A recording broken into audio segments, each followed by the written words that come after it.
We are live from EthCC. This is the Web3 Radio. Today, we have our first interview of the day. We are here with Shyam. His role is Academic Secretariat at the Ethereum Foundation. Super excited to have you there. How are you? Thank you so much for having me here. I'm having a lovely time at Cannes, and it's great to meet so many familiar faces and new people. So yeah, things are pretty good. Great to hear that. Beautiful. Let's start with your story. Let's do a versus of how it started and how is it going. Tell us, please, what was your aha moment with Ethereum and how does that reflect in the work that you do today? For sure. So the story of how I got started in Ethereum was a little bit of a funny one because it was actually something that I stumbled on by mistake. So I was in university, I think in my first year, and there was this girl that I really liked, and I was just trying to find excuses to hang out with her, spend more time. And so there was this blockchain workshop that was happening in our university, and kind of used that as an excuse to say, hey, this thing sounds pretty fun. There are so many people who got rich out of this thing called Bitcoin or whatever. And then she was also interested because she's a huge computer science geek. That's how I got into the room in the first place. But then when I sat there, I was simply mind blown by just how transformative this technology is, because it can, as a philosophy itself, the whole idea of cutting out the intermediary, finding ways to extend the idea of democracy, not just in the political landscape, but also in the digital landscape. I think that was something that resonated with me very quickly. I also in that workshop was Barnaby Monod. He is right now the head of F research. But at the time, he was just finishing his PhD at the same university, and he was talking a lot about these open problems in game theory, crypto economics. And I was already quite deep into the rabbit hole of thinking about incentive structures and mechanism design. And to know that there were so many applications for that line of work in Ethereum got me more excited. I started off as a researcher at his newly formed research team at the EF Robust Incentives Group. Spent quite a few years doing that, and then went to Protocol Labs for a while to do the same type of research, and came back home to Ethereum, which is when I started to realize that I also love the ecosystem growth side of things, just speaking to people and actually explaining to them what this transformative potential of this technology is. I guess one demographic that just quickly made sense, build better connections to, was academia.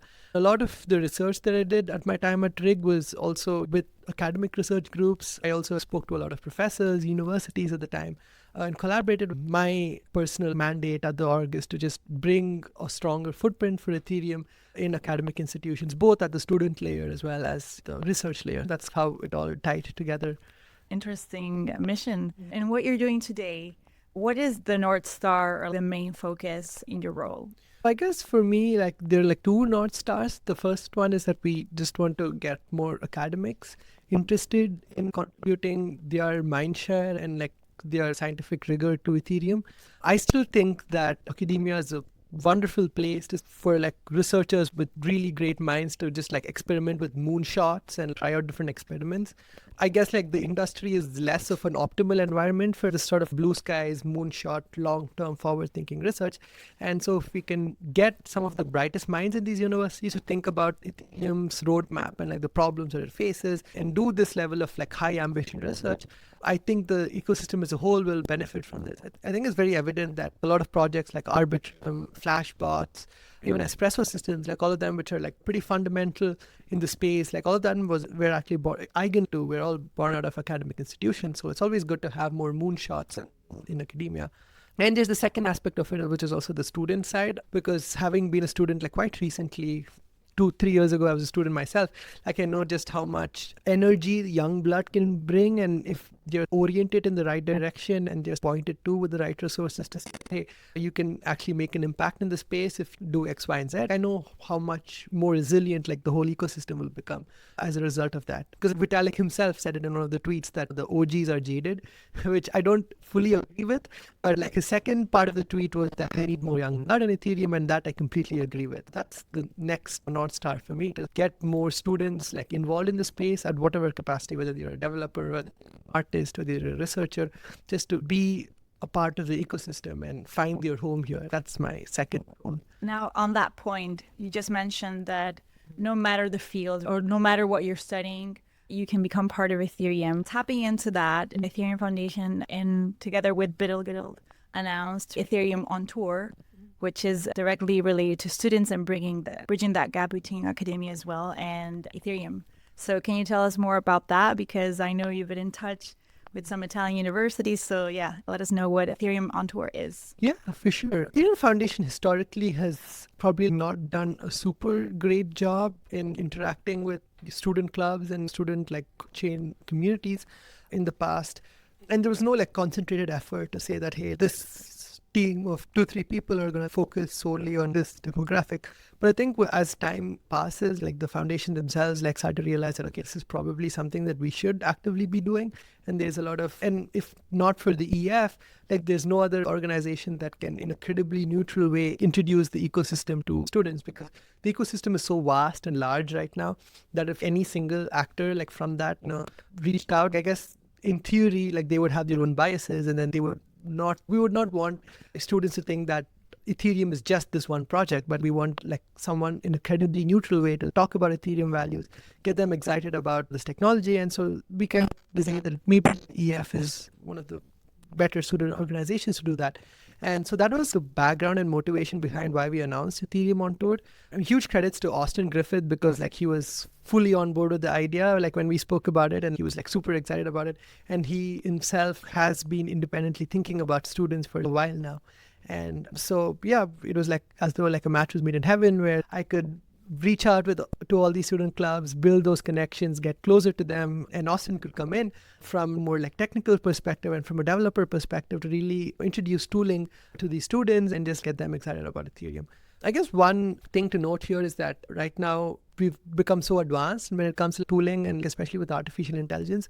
So one point of the workshop that we do in like a bunch of these universities is to show that you can actually test out like a lot of MVPs and like an ideas that you have just through AI tools. So we have this like vibe coding workshop where we take like a live example of an app that we want to build on Ethereum, and all Austin does, and now it's extended from Austin to a bunch of like other great people like Elliot from Bill Gill, who's doing these workshops and tours, as well as Philip.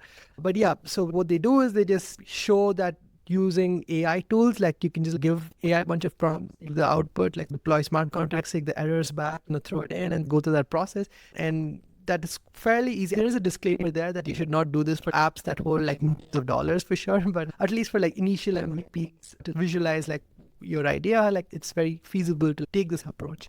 So yeah, that's also one thing that we're trying to do around universities to get them more confident about building on Ethereum, get them more curious about what apps you can build, and actually take their first steps in transforming their ideas to like something more tangible. That's perfect. Confidence is a great concept to learn in Web3. Right. And regarding that Ethereum Tour, I know you've been in touch with Italian universities as well, and since SpaghettETH is bringing this content to Italian audiences, can you share what has been your experience so far, and also like a suggestion for new students how to be part of Ethereum on Tour? Yeah, we've spoken to a couple of Italian universities. The University of Turin was one group that reached out to us. They were like super, super excited about bringing the tour to their campus, and we're actually doing that workshop tomorrow. There was also another really cool university. There was another Italian school, a very well-known business school. I heard from my friends later on that it was like a very prestigious one to go to. So we interacted with them as well, and it was very fascinating to see from their perspective that like they were more like business-oriented people, but like they